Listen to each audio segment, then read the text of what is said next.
শুরু করছি আজকের নাটক বর্তমানের তোতা কাহিনী।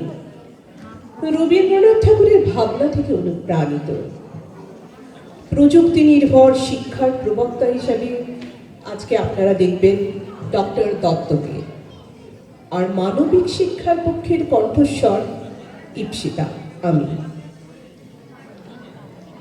আজকের পৃথিবীতে শিক্ষা আগের যে কোনো সময়ের থেকে দ্রুত। অনলাইন ক্লাসে স্ক্রিনে এক ক্লিকেই হাজারো তথ্য, কয়েক সেকেন্ডে উত্তর, কয়েক মাসের র্যাঙ্ক, কয়েক বছরের সফলতার প্রতিশ্রুতি। আমরা এমন এক সময়ে বাস করছি যেখানে একজন শিক্ষার্থীর মনোযোগ, সময়, ভুল, এমনকি স্বপ্ন ডেটায় পরিণত হচ্ছে। কিন্তু প্রশ্ন হচ্ছে, এই সব কিছুর মাঝে শিক্ষা ঠিক কোথায়? 1922 সালে কবিগুরু রবীন্দ্রনাথ ঠাকুরের তোতা কাহিনী গল্পটি প্রকাশিত হয়। গল্পে একটি তোতাকে শিক্ষিত করার নামে তাকে খাঁচার ভিতর বন্দি করা হয়েছিল। বইয়ের পাতা গুজে দেওয়া হয়েছিল তার মুখে, আর শেষে সবাই ঘোষণা করেছিল শিক্ষা সম্পূর্ণ হয়েছে। এই গল্পটি রূপক ধর্মী, যেখানে তোতা পাখিকে শিক্ষার নামে সোনার খাঁচায় বন্দি করে মরা করে ফেলার মাধ্যমে প্রচলিত শিক্ষা ব্যবস্থার সমালোচনা করা হয়েছে। আজ বহু বছর পরে খাঁচা বদলেছে, বই বদলেছে, প্রযুক্তি বদলেছে, কিন্তু প্রশ্নটা কি বদলেছে? আমরা কি মানুষ তৈরি করছি, নাকি শুধু আরো দক্ষ তোতা? এই প্রশ্ন মাথায় আসতেই মজা ছেড়ে সবাই হয়ে পড়েছে সিরিয়াস। শুরু হচ্ছে রবীন্দ্রনাথ ঠাকুরের তোতা কাহিনী অবলম্বনে স্বপ্নমঞ্চের আজকের নিবেদন বর্তমানের তোতা কাহিনী। ভাষ্যে আমি ইপ্সিতা এবং নাট্যরূপে কৌশিক দত্ত।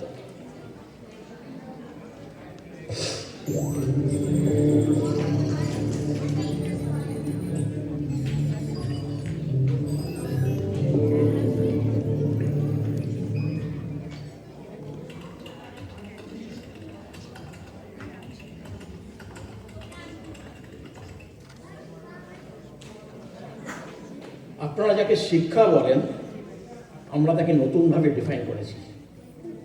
আগে শিক্ষা ছিল অনিশ্চিত, কেউ শিখত কেউ শিখত না। এখন শিক্ষা নিশ্চিত, প্রতিটি স্টুডেন্টের প্রতিটি পদক্ষেপ আমরা মাপতে পারি। তাই আমাদের এই কোম্পানি, এই যে দেখছেন এখানে আমাদের এআই নির্ভর আমাদের নতুন টেকনোলজি। আমরা আমাদের মোটো হচ্ছে learn smart, grow fast, succeed beyond. তাই আমাদের পেটেন্টেড এআই ড্রিভেন সিস্টেম জানে একজন শিক্ষার্থী কখন ক্লান্ত হয়, কখন মনোযোগ হারায়, কখন ভুল করে। আমরা তাকে ঠিক সেই মুহূর্তে ঠিক সেই কন্টেন্ট আমরা দিই, যাতে সে আর ভুল না করে। কারণ আমরা বিশ্বাস করি শিক্ষা মানে ভুল কমানো, গতি বাড়ানো এবং ফলাফলকে নিশ্চিত করা। এবং একজন মানুষকে বোঝার সবচেয়ে নির্ভুল উপায় তাকে সংখ্যায় রূপান্তর করা। তাই প্রতিটি আমাদের স্টুডেন্টদের আমাদের ড্যাশবোর্ডে দেখতে পারি তাদের স্মার্ট প্রোগ্রেস,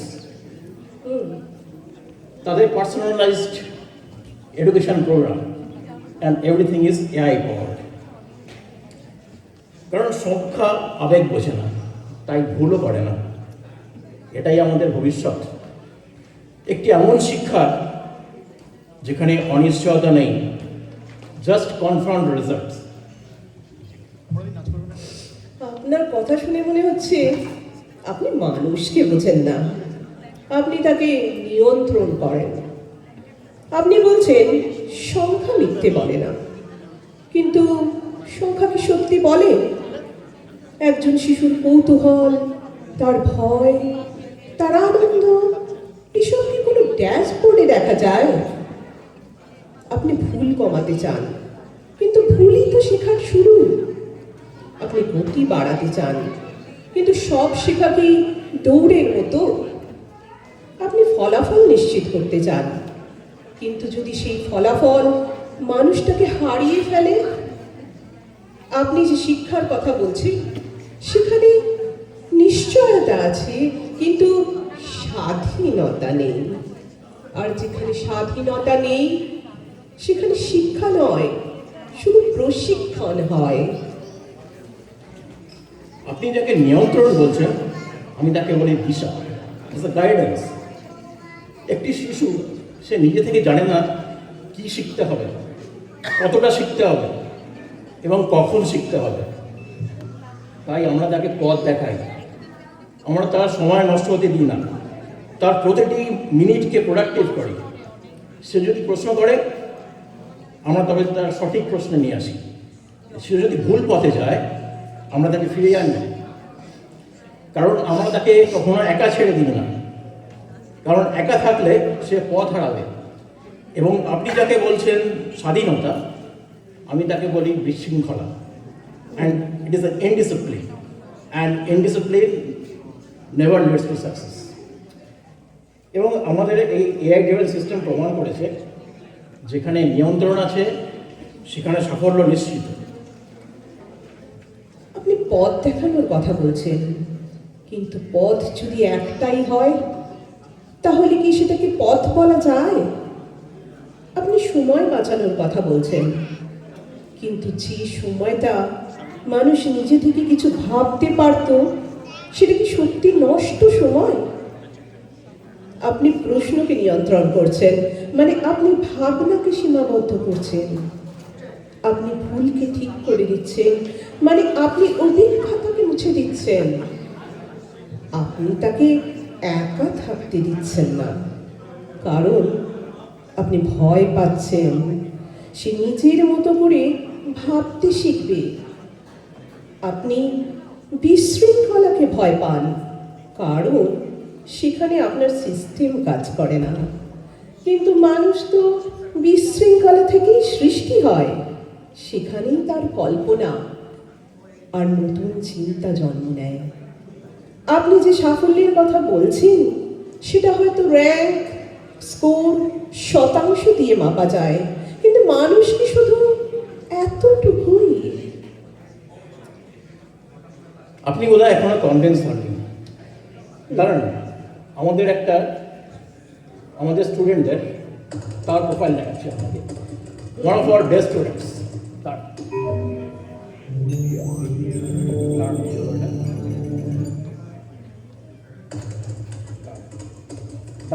কিছু একটা গড়বড় হচ্ছে।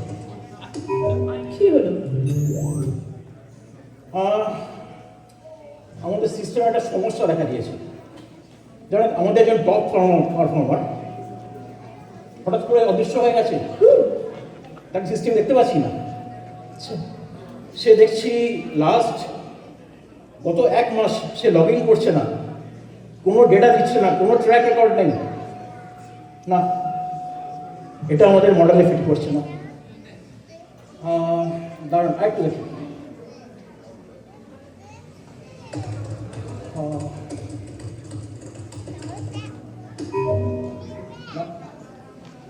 কি যে হয়েছে, আমরা তাকে সব দিয়েছি, our best contents, best guidance, best analytics, তবু সে নেই। বুঝতে পারছি না সমস্যাটা কোথায়। সমস্যাটা আপনার সিস্টেমের নয়, সমস্যাটা আপনার ধারণায়। আপনি ভেবেছিলেন একজন মানুষকে সম্পূর্ণভাবে বোঝা যায় তার আচরণ, তার অভ্যাস, তার ফলাফল দিয়ে। কিন্তু আপনি একটা জিনিস ভুলে গেছেন, মানুষ শুধু যা করে তা নয়, সে যা অনুভব করে সেটাও তার অংশ। আপনি তাকে থামতে দেননি, তাই সে নিজেই থেমে গেছে। আপনি তাকে প্রশ্ন করতে দেননি, তাই সে আর উত্তর খুঁজতে চায় না। আপনি তাকে পথ দেখিয়েছেন, কিন্তু নিজের পথ খুঁজতে শেখাননি, তাই সে সিস্টেমের বাইরে। হয়তো প্রথমবারের মতো সে সত্যিকারের শেখার চেষ্টা করছে। কিন্তু তাহলে আমরা তখন কি করছিলাম? আমরা ভেবেছিলাম আমরা শিক্ষা দিচ্ছি, আসলে আমরা আমাদের স্টুডেন্টদের আচরণ নিয়ন্ত্রণ করছিলাম। আমরা ভেবেছিলাম আমরা উন্নতি করছি, আসলে আমরা একরকম যন্ত্র বানাচ্ছিলাম। আমরা ভেবেছিলাম আমরা সফলতা তৈরি করছি, আসলে আমরা এক ধরনের নির্ভরতা, বিগ ডিপেন্ডেন্স, এটা তৈরি করছিলাম। হয়তো আমরা ভুল করিনি, কিন্তু আমরা অসম্পূর্ণ ছিলাম। আমরা মানুষের একটি অংশকে দেখেছি, but completely forward the other side. সেটাই, শিক্ষা কখনোই শুধু সিস্টেম হতে পারে না, এটা একটা সম্পর্ক, একজন মানুষ আর তার কৌতূহলের, একটি প্রশ্ন আর তার উত্তরের মধ্যে। আপনি প্রযুক্তিকে বাদ দিতে পারবেন না, কিন্তু প্রযুক্তিকে কেন্দ্র বানাতে পারবেন না। শিক্ষার কেন্দ্র হতে হবে মানুষ, তার ভাবনা, তার স্বাধীনতা, তার ভুল করার অধিকার। যেখানে প্রশ্ন করার জায়গা আছে, সেখানে শিক্ষা বেঁচে থাকে। যেখানে শুধু উত্তর দেওয়া হয়, সেখানে শিক্ষা মরে যায়। আপনি যদি সত্যি শিক্ষা দিতে চান, তাহলে শেখান কিভাবে প্রশ্ন করতে হয়, কারণ প্রশ্নই মানুষকে মানুষ বানায়, তো তা নয়। নমস্কার।